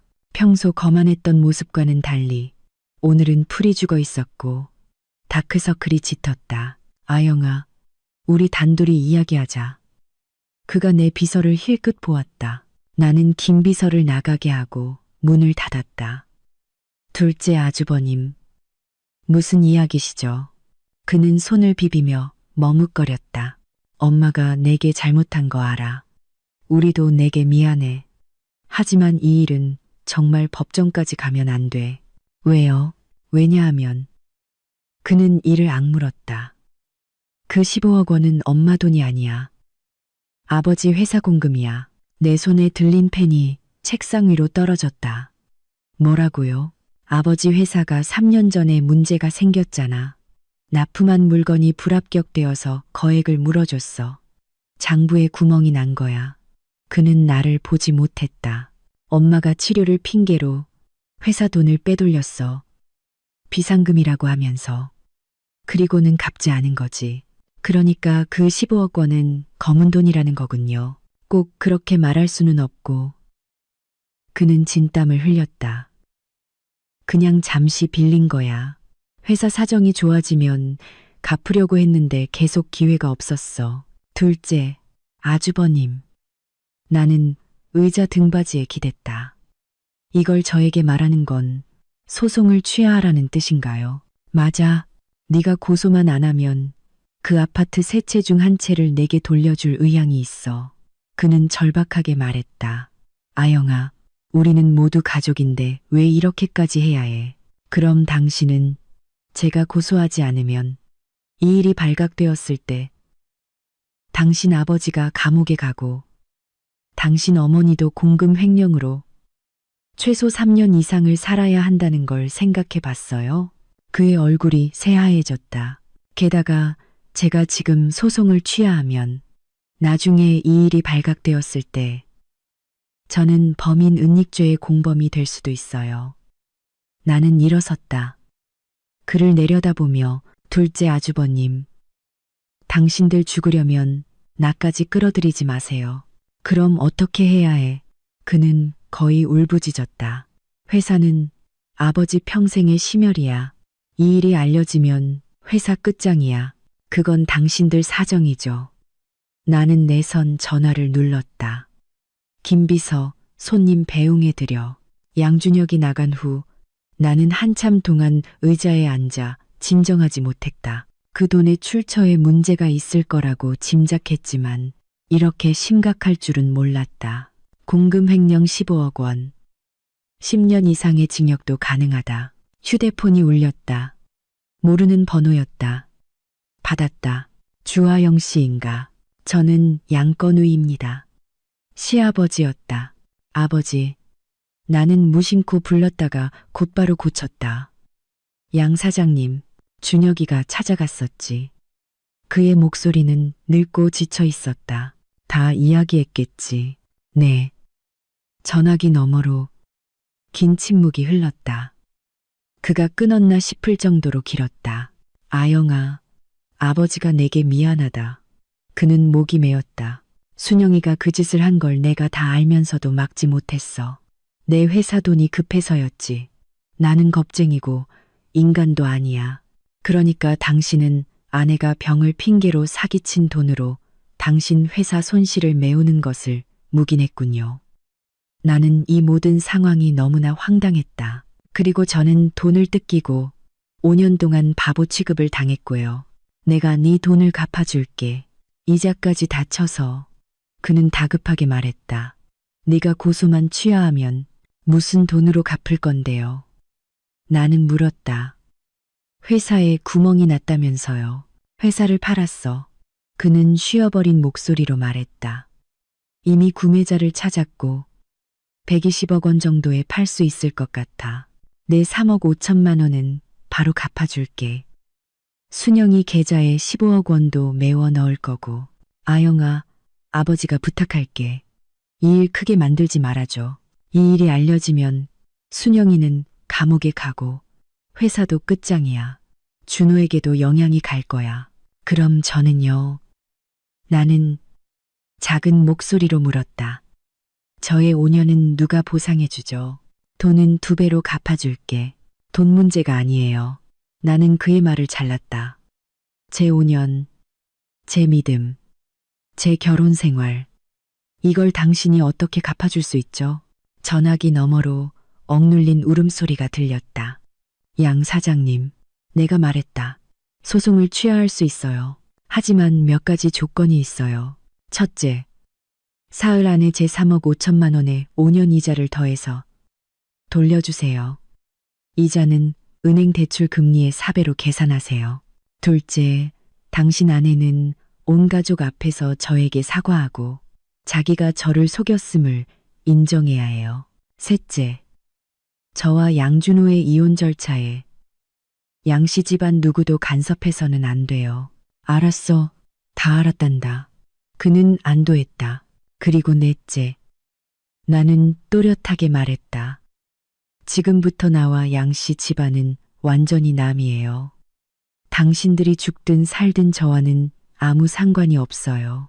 전화를 끊고 창가로 걸어갔다. 이 도시에는 여전히 차들이 붐볐다. 아무도 방금 한 가족의 수십 년 치치부가 나에 의해 벗겨졌다는 것을 모를 것이다. 고통스럽고 잔인했지만 고름을 짜내지 않으면 상처는 영원히 낫지 않는다. 휴대폰이 진동했다. 양준호가 새 번호로 문자를 보냈다. 여보, 아버지한테 다 들었어. 미안해. 정말 미안해. 돈은 내가 갚을게. 이혼 합의서도 서명할게. 아영아, 이 생에서 내가 너한테 진 빚은 다음 생에 갚을게. 나는 답장하지 않았다. 사흘 후 양건우의 회사 매각 대금 120억 원이 입금되었다. 내 계좌에는 이자와 원금을 포함한 4억 2천만 원이 입금되었다. 변호사는 법정에서 받을 수 있는 금액보다 훨씬 많은 금액이라고 했다. 양씨 집안이 돈으로 평화를 사려고 한 것이다. 같은 날 나는 부동산 거래소에서 시어머니 명의의 아파트 세 채가 시가보다 10% 낮은 가격으로 매물로 나왔다는 통보를 받았다. 최대한 빨리 처분하려는 의도였다. 김 비서가 이 소식을 전하며 말했다. 주 전무님, 그들이 이번의 행동이 정말 빠릅니다. 느릴 수 없지. 나는 서류를 뒤적였다. 공금 횡령이 발각되면 양건우는 최소 몇 년은 감옥에 가야 하고 회사도 압류될 거야. 지금 집과 회사를 팔아 빚을 갚으면 자진 반납으로 인정받아 집행유예를 받을 수도 있겠지. 그럼 시어머니는요? 나는 웃었다. 그분이 지금 가장 두려워하는 건 내가 마음을 바꿔 고소를 강행하는 거겠지. 결혼 사기와 재산 갈취 혐의는 액수가 커서 그녀도 무사하지 못할 거야. 말이 채 끝나기도 전에 프런트에서 전화가 왔다. 주 전무님, 시어머니께서 1층 로비에 오셨습니다. 만나 뵙고 싶다고 하십니다. 올라오시라고 해. 5분 후 김순영이 내 사무실 문 앞에 나타났다. 한 달 전에 보석으로 치장한 귀부인과는 딴판이었다. 지금은 평범한 면 소재 옷을 입고 머리는 희끗희끗했고 눈가에는 주름이 깊게 패 있었다. 아영아. 그녀는 문 앞에 서서 들어오지 못했다. 들어오세요. 나는 김비서를 내보내고 문을 닫았다. 그녀는 비틀거리며 들어와 내 앞 의자에 앉았다. 두 손을 무릎 위에 급하게 올려놓았다. 이 자세는 내가 그녀의 병상 앞에서 수없이 보았던 자세였다. 그때는 그녀가 환자였고 나는 간병인이었다. 이제 역할이 바뀌었다. 돈은 받았니? 그녀가 작은 목소리로 물었다. 받았습니다. 나는 그녀를 바라보았다. 오늘 저에게 그 이야기를 하려고 오신 건가요? 아니. 그녀는 손가락을 꼬았다. 사과하러 왔단다. 아영아, 엄마가 내게 정말 미안해. 그녀는 눈물을 흘렸다. 이번이 진심인지 아닌지 알 수 없었다. 엄마가 정신이 나갔었어. 엄마가 사람이 아니었지. 네가 이 몇 년 동안 나를 돌봤는데 내가 너에게 이럴 수가. 용건만 말하세요. 나는 그녀의 연기를 중단시켰다. 그녀는 잠시 멍하니 있었다. 이렇게 직설적일 줄은 몰랐던 모양이었다. 그 아파트 세 채는 이미 팔려고 내놨어. 팔린 돈은 준호가 내게 몫을 줄 거야. 그녀는 두서없이 말했다. 그리고 내 아버지는 건우는 회사를 이미 팔아서 구멍을 메웠어. 그래서요. 나는 의자 등받이에 기대었다. 이러면 제가 당신을 용서해야 하나요? 내가 널 용서해 달라고 할 자격이 없는 건 알아. 그녀는 더 크게 울었다. 하지만 아영아, 준호를 봐서라도 내가 몇 년 동안 내 시어머니였던 것을 봐서라도 나를 고소하지 말아주면 안 될까? 나 늙어서 감옥은 못 가. 저를 속여 돈을 뜯어낼 때는 오늘을 생각하지 않으셨나요? 나는 물었다. 제가 아파트를 담보로 잡고 돈을 빌리며 얼마나 힘들었을지는 생각하지 않으셨나요? 잘못했어. 내가 정말 잘못했어. 그녀는 의자에서 거의 미끄러져 내릴 뻔했다. 내가 내게 무릎이라도 꿇을까? 그러지 마세요. 나는 차갑게 말했다. 당신이 그 자리에서 무릎 꿇으면 제가 받을 수 있을까요? 혹시라도 또 화병이 나서 쓰러지시면 제가 또 불효자라는 누명을 써야죠. 그녀는 그 자리에 굳어버렸다. 꿇지도 못하고 일어서지도 못하고. 당신의 사과는 들었어요. 나는 일어섰다. 하지만 용서할지 안 할지는 제가 결정할 일이죠. 이제 나가주세요. 아영아. 그녀는 나를 쳐다보았다. 눈빛은 애원하다가 원망하다가 다시 애원으로 돌아왔다. 마침내 그녀는 비틀거리며 일어섰고 힘없이 떠났다.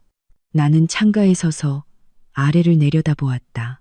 작은 그림자 하나가 택시를 잡으려 했다. 운전사가 그녀의 행동이 느리다고 경적을 울리자 그녀는 깜짝 놀라 서둘러 차에 탔다. 5년 전에도 그녀는 이랬다.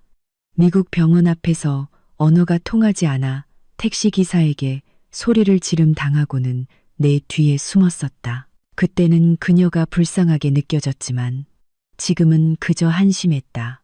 휴대폰이 울렸다. 양준호였다. 잠시 망설이다. 전화를 받았다. 우리 엄마가 널 찾아갔지. 그의 목소리는 쉬어 있었다. 방금 갔어요. 당신에게 해코지하지는 않았죠. 지금 그가 누구에게 해코지를 할 수 있겠어요. 전화기 너머로 긴 침묵이 흘렀다. 아버지 회사가 오늘 정식으로 명의 이전됐어. 구매자가 가격을 깎아서 110억 원에 팔렸대. 그는 한숨을 쉬었다. 집 한 돈이랑 합쳐서 겨우 빚을 갚았어. 당신은 앞으로 어떻게 할 생각이에요? 모르겠어. 그는 씁쓸하게 웃었다. 여기 떠나서 다른 도시에서 새로 시작할까봐.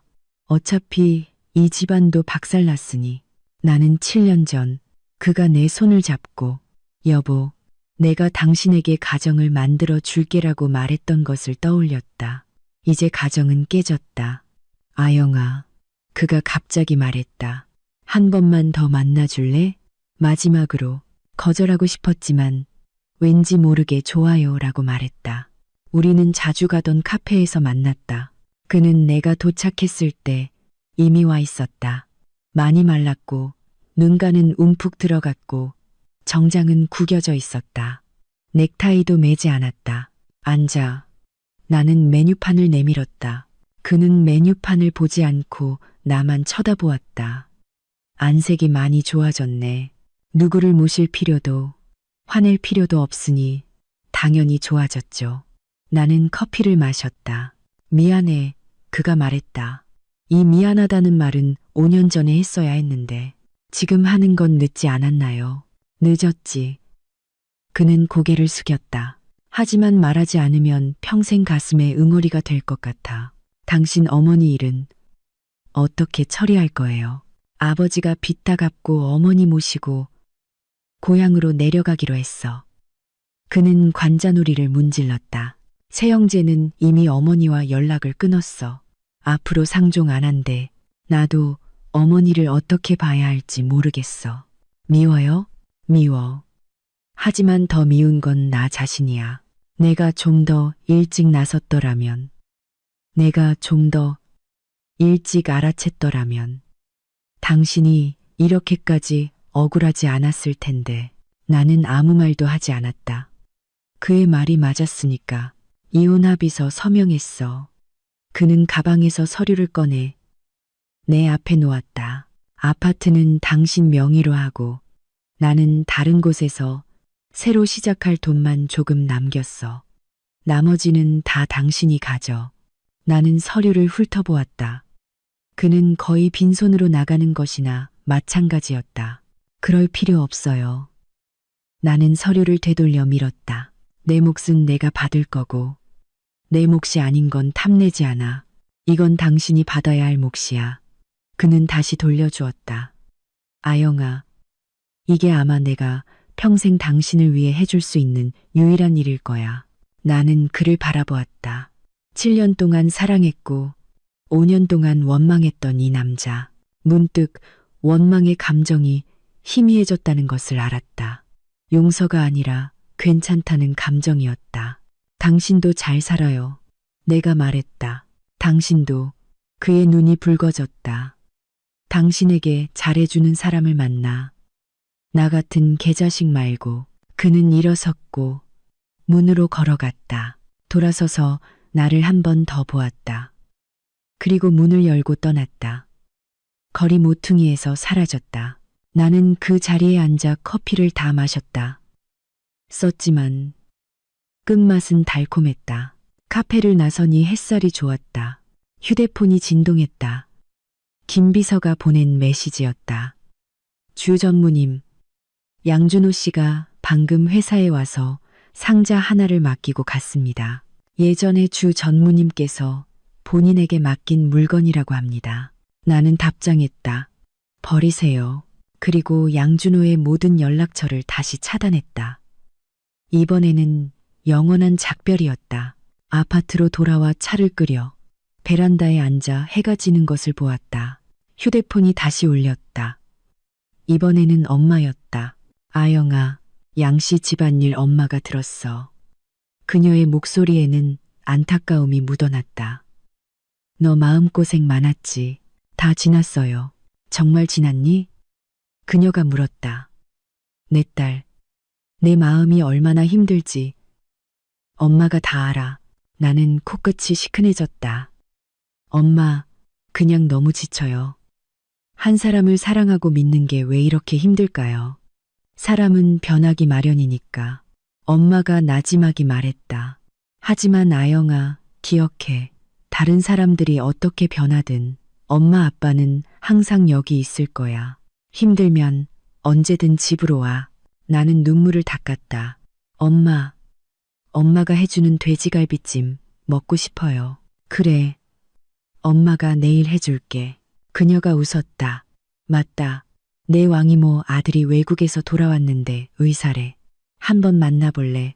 엄마, 나는 울다가 웃었다. 저 이제 막 이혼했어요. 아이고, 그래. 말 안 할게. 그녀가 웃었다. 그럼 푹 쉬어. 내일 집에서 밥 먹자. 전화를 끊으니 날이 어두워졌다. 도시에는 불이 켜졌다. 모든 불빛 아래에는 이야기가 있었다. 슬픔과 기쁨, 만남과 헤어짐. 나는 양준호가 남긴 상자를 원래 있던 곳으로 돌려보냈다. 상자 안에 뭐가 들었는지 알고 싶지 않았고 상관도 없었다. 어떤 것들은 깔끔하게 끊어내야 한다. 이 변호사가 전화해서 확인했다. 주하영 씨, 양준호 씨가 이혼 합의서에 서명했습니다.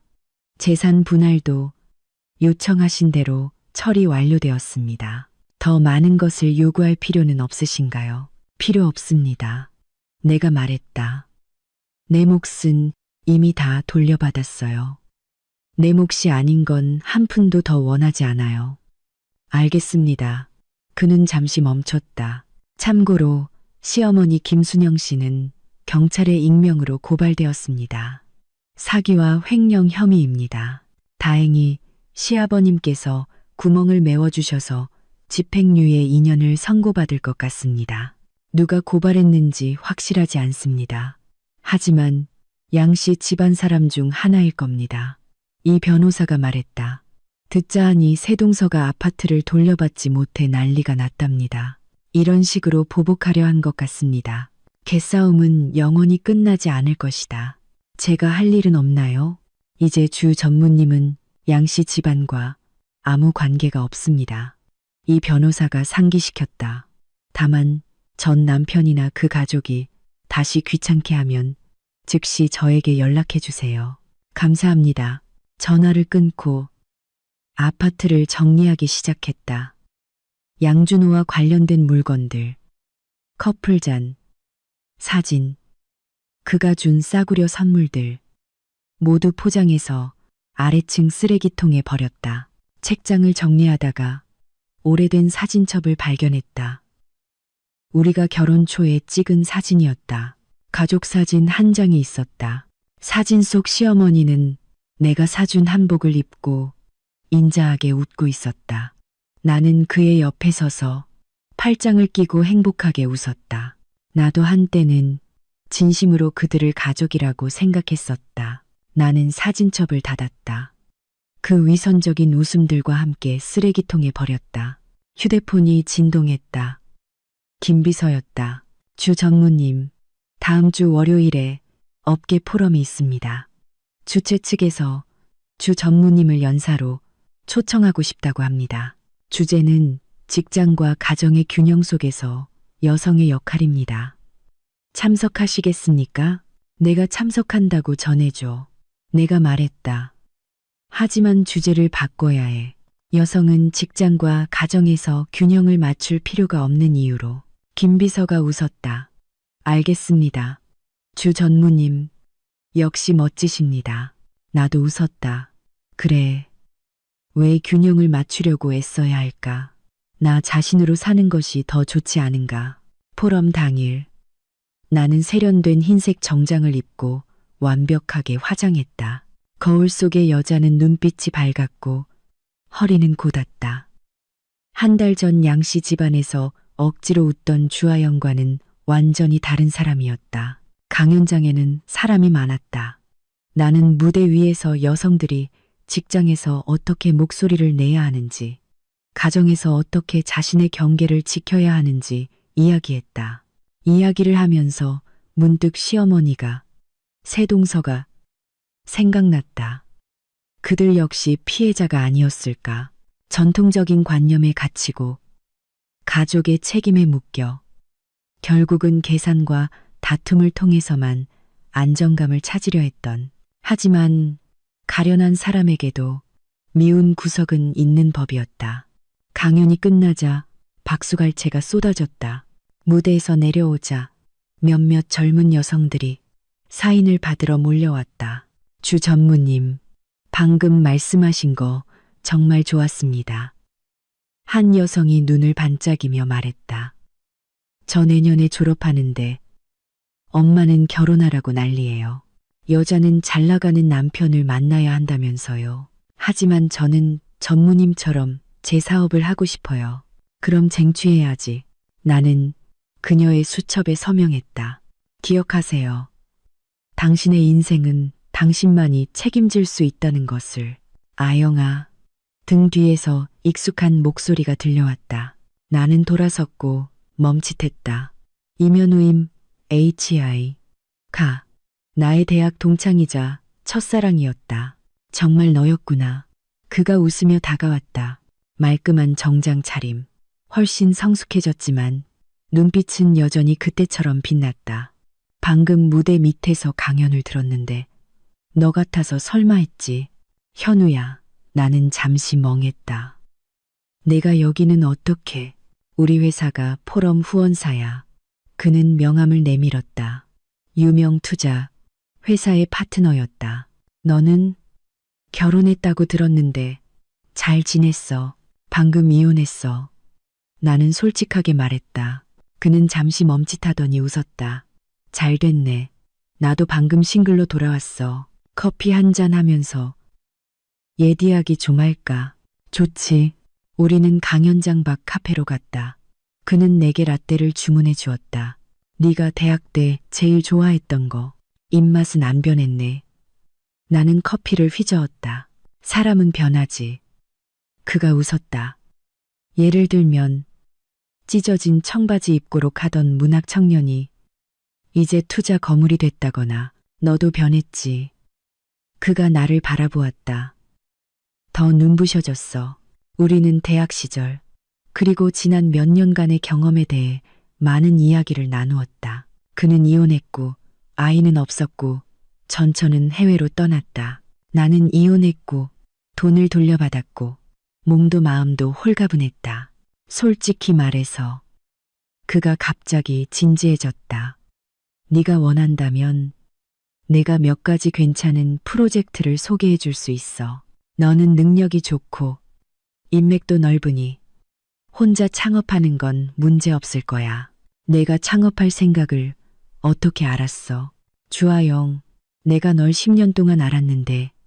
그가 웃었다. 내가 방금 강연할 때 눈이 빛나던데. 그건 큰일을 하려는 사람만이 가질 수 있는 눈빛이야. 내 마음이 움직였다. 맞다. 나는 최근 회사를 그만두고 나만의 무역 컨설팅 회사를 차릴 생각을 하고 있었다. 몇 년 동안 쌓은 인맥과 자원만으로도 충분히 시작할 수 있었다. 하지만 창업은 힘들어. 특히 혼자서는. 그가 말했다. 만약 공동 설립자가 필요하다면 나를 고려해봐. 우리 회사는 요즘 좋은 프로젝트에 투자할 곳을 찾고 있거든. 이거 공금 횡령 아니야. 아니, 이건 해안이야. 그는 커피잔을 들었다. 건배. 주아영의 앞날의 건배. 나도 그와 건배했다. 우리는 밤늦게까지 이야기를 나누었다. 그가 나를 아파트 아래층까지 바래다 주며 갑자기 말했다. 아영아, 그때 미처 못다 한 말이 있어. 만약 그때 내가 용기를 내서 널 놓아주지 않았더라면 네가 이렇게까지 힘들지 않았을까. 나는 그를 바라보았다. 가로등 아래 그의 눈빛은 부드러웠다. 현우야, 만약은 없어. 내가 말했다. 내가 겪은 모든 좋은 일과 나쁜 일이 오늘의 나를 만들었어. 후회하지 않아. 그럼 내일은? 그가 물었다. 내일은 내가 널 다시 알아갈 기회를 줄래. 내일 이야기예요. 나는 웃었다. 오늘은 너무 피곤해서 미인 잠자야 해요. 그도 웃었다. 좋아. 그럼 내일 봐. 집으로 돌아와 베란다에 서서 도시의 야경을 보았다. 휴대폰에 많은 메시지가 와 있었다. 회사 사람, 친구, 심지어 양씨, 집안 친척들의 근황을 묻는 메시지까지. 나는 아무에게도 답장하지 않았다. 문득 대학 시절 현우와 도서관 옥상에서 별을 보던 때가 떠올랐다. 그가 아영아, 넌 별 같아. 멀리 있지만 계속 빛나라고 했었다. 나는 그럼 넌 망원경이네. 내 빛을 선명하게 볼 수 있으니 라고 대답했다. 그 후 망원경은 유학을 떠났고 별은 다른 남자와 결혼했다. 이제 별은 다시 빛나기 시작했고 망원경이 돌아왔다. 운명은 참으로 기묘했다. 휴대폰이 또 울렸다. 이번에는 엄마였다. 아영아, 내 왕이모 아들 오늘 우리 집에 왔었어. 정말 괜찮은 사람이더라. 엄마, 나는 울다가 웃었다. 저 데이트 약속 잡았어요. 어머, 누구니? 언제 생긴 일이야? 엄마한테 왜 말 안 했어? 오늘이요. 대학 동창이에요. 엄마는 이제 제 일에 신경 끄세요. 그래, 그래. 엄마 신경 안 쓸게. 그녀는 기쁨에 겨워 웃었다. 그럼 잘 지내. 시간 날 때 집에 데리고 와.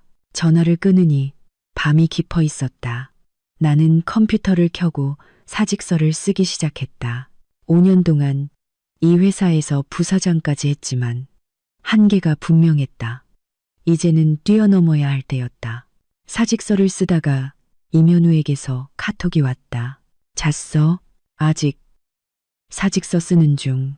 정말 창업할 거야. 무역 컨설팅 회사 차리려고. 중소기업 해외 진출 돕는 쪽으로. 시작 자금 필요해. 내가 투자할게. 나를 그렇게 믿어. 내가 믿는 건 주하영이지 다른 사람이 아니야. 이 문구를 보고 마음이 따뜻해졌다.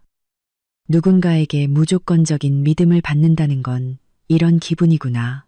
내일 만나서 자세히 이야기해. 좋아. 잘 자. 잘 자. 나는 휴대폰을 내려놓고 계속 사직서를 썼다.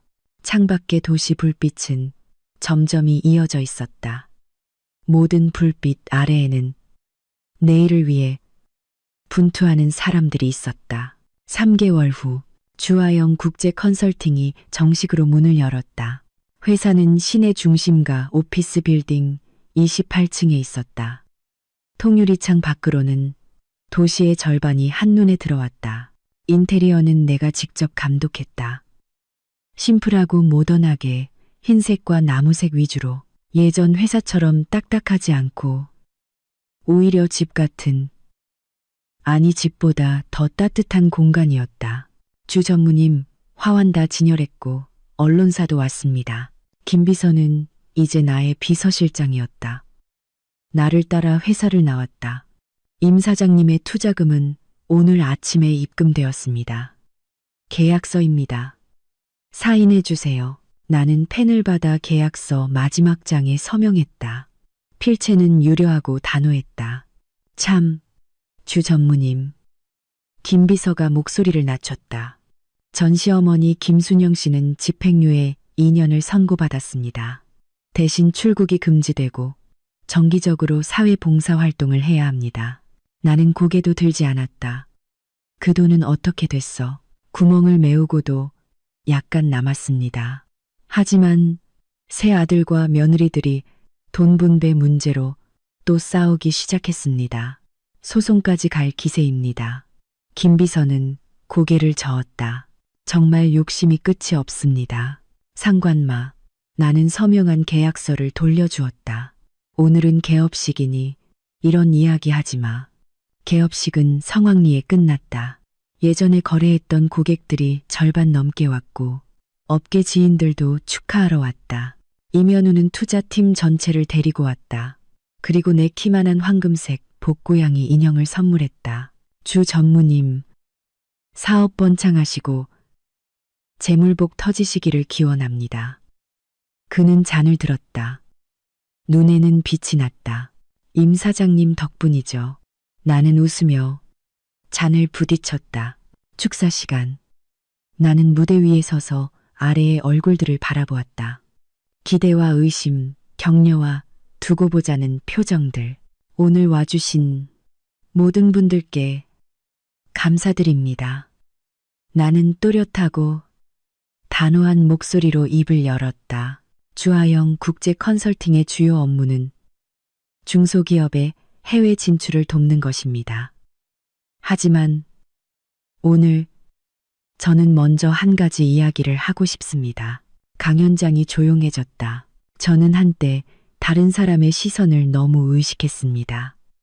저 자신을 희생하면서까지 남에게 잘 보이려 했고, 심지어 제가 뭘 원하는지조차 잊었습니다. 그러다가 어느 날 저는 깨달았습니다. 제가 아무리 노력해도 어떤 사람들의 눈에는 저는 영원히 남이고 도구이고 언제든지 희생될 수 있는 선택지라는 것을. 누군가 웅성거리기 시작했다. 그때야 비로소 저는 깨달았습니다. 여자는 평생 가장 먼저 자신에게 잘 보여야 한다는 것을. 그래서 저는 오늘 이 자리에 섰습니다. 제 회사를 열고 제 사업을 합니다. 저는 모든 여성들에게 말하고 싶습니다. 당신은 부드러울 수 있지만 단호해야 합니다. 당신은 희생할 수 있지만, 당신은 남을 사랑할 수 있지만 먼저 자신을 사랑해야 합니다. 박수 소리가 점점 커졌다. 나는 무대 아래에서 몇몇 젊은 여성들이 눈물을 훔치고 몇몇 중년 여성들이 힘차게 박수치는 것을 보았다. 그들은 알았다. 모두가 알고 있었다. 마지막으로 나는 와인 잔을 들었다. 우리 자신에게 건배합니다. 더 이상 억울하게 살지 않기로 한 우리에게. 마침내 목소리를 낼 용기를 낸 우리에게. 우리의 빛나는 미래의 건배. 건배. 개업식 후 임현우는 마지막까지 남아 있었다. 강연 좋았어. 그는 테이블 위에 자료를 정리하는 나를 도왔다. 몇몇 고객들이 현장에서 바로 협력하고 싶다고 하더군. 내가 메모해놨어. 고마워. 나는 그가 내민 명단을 받았다. 내 투자가 아니었으면 시작도 못했을 거야. 내게 돈 벌 기회를 준 거지. 그가 웃었다. 오늘 밤 시간 있어. 그가 물었다. 새로 생긴 프랑스 레스토랑이 있는데 셰프가 내 친구야. 오늘 밤은 안 돼. 고객 약속이 있어. 나는 휴대폰을 보았다. 그럼 내일 밤은? 내일 밤은 공급업체 미팅이 있어. 주말은 선전으로 출장 가야 해. 나는 글을 올려다보며 웃었다. 현우야, 나는 지금 사업만 생각하고 싶어. 연애는 생각 없어. 이해해. 그는 어깨를 으쓱했다. 그럼 줄 서서 기다릴게. 네가 연애하고 싶을 때 제일 먼저 나를 고려해줘. 좋아. 그가 떠난 후 나는 홀로 사무실에 오래 앉아 있었다. 석양이 통유리 창을 통해 쏟아져 들어와 방 전체를 금빛으로 물들였다. 휴대폰이 진동했다. 모르는 번호였다. 받았다. 여보세요. 아영아. 나야. 양준호의 목소리는 지쳐 있었다. 무슨 일이에요? 나 당신 회사 아래층에 있어. 그는 잠시 멈췄다. 5분만 만나줄 수 있을까? 나는 창가로 걸어가 내려다 보았다. 화단 옆에 익숙한 모습이 외롭게 서 있었다. 올라와요. 2분 후 그는 내 사무실 문 앞에 나타났다. 더 말랐고 눈가는 움푹 들어갔고 수염도 깎지 않았다. 회사 정말 멋지다. 고마워요. 나는 그에게 물을 따라주었다. 무슨 일이에요? 나 내일 떠나. 그는 물을 받았다. 마시지는 않았다. 선전에서 일자리 구했어. 새로 시작하려고. 잘 됐네요. 우리 엄마 집행유예 받았지만 몸이 망가졌어. 온종일 의심하고 누군가 자기를 해치려 한다고 생각해. 그는 씁쓸하게 웃었다. 아버지가 어머니 모시고 고향으로 내려갔어. 눈에서 멀어지면 잊을 거라고. 새 형제는 돈 문제로 이제 연락도 안 해. 나는 아무 말도 하지 않았다. 이런 일들은 더 이상 중요하지 않았다. 아영아, 그가 말했다. 고개를 들자 눈이 충혈되었다. 미안해. 정말 미안해. 당신이 나를 용서하지 않을 거라는 거 알아. 내가 그럴 자격이 없다는 것도 그냥 내가 틀렸다는 것을 말하고 싶었어. 내가 지독하게 틀렸다는 것을 알았어요. 내가 말했다. 그리고 이거 당신에게 줄게. 그는 주머니에서 작은 상자를 꺼내 열었다. 안에는 다이아몬드 반지가 있었다. 소박했지만 품질은 좋았다. 결혼할 때 돈 모으면 큰 반지로 바꿔주겠다고 했잖아. 나중에 돈이 생겼지만 항상 잊었어. 이제라도 늦었지만 선물로 줄게. 필요 없어요. 나는 상자를 되돌려 밀었다. 양준호, 우리 남이 됐잖아요.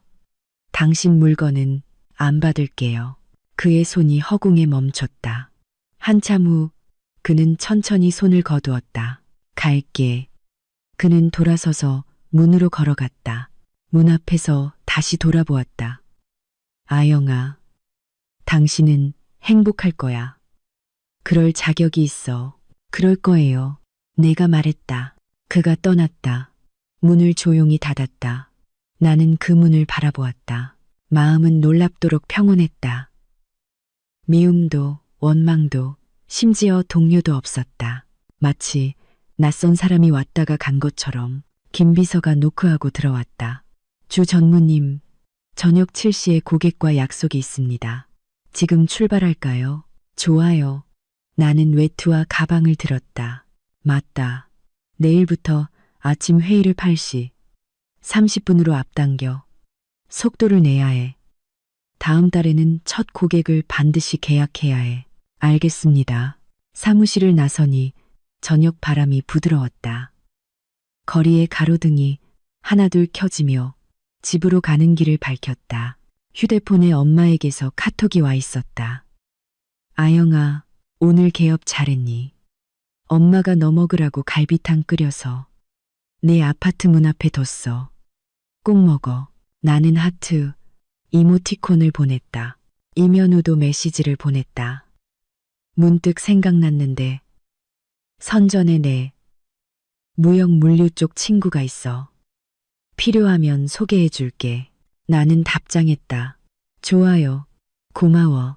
다른 몇 개의 미확인 메시지는 잠재 고객들의 협력 의사였다. 나는 길가에 서서 30년 넘게 살아온 이 도시를 바라보았다. 이 도시는 나의 청춘, 나의 사랑. 택시가 왔다. 나는 문을 열었다. 아가씨, 어디로 가시죠? 집으로요. 내가 말했다. 차는 출발했고 창밖 풍경은 빠르게 뒤로 물러났다. 나는 휴대폰을 열어 사진 한 장을 보았다. 오늘 개업식에서 팀원들과 찍은 단체 사진이었다. 모두 환하게 웃고 있었다. 눈에는 빛이 났다. 나는 화면을 끄고 앞을 보았다. 가로등이 일렬로 이어져 보이지 않는 먼 곳까지 뻗어 있었다. 그곳에는 새로운 고객, 새로운 도전, 새로운 가능성이 있었다. 나의 시대는 이제 막 시작되었다. 나를 울게 했던 모든 것들은 결국 나를 더 강하게 만들 것이다. 기사님, 빨리 가주세요. 내가 말했다. 저 바빠요. 내일 약속에 늦으면 안 되거든요. 나의 미래와 나 자신의 약속에.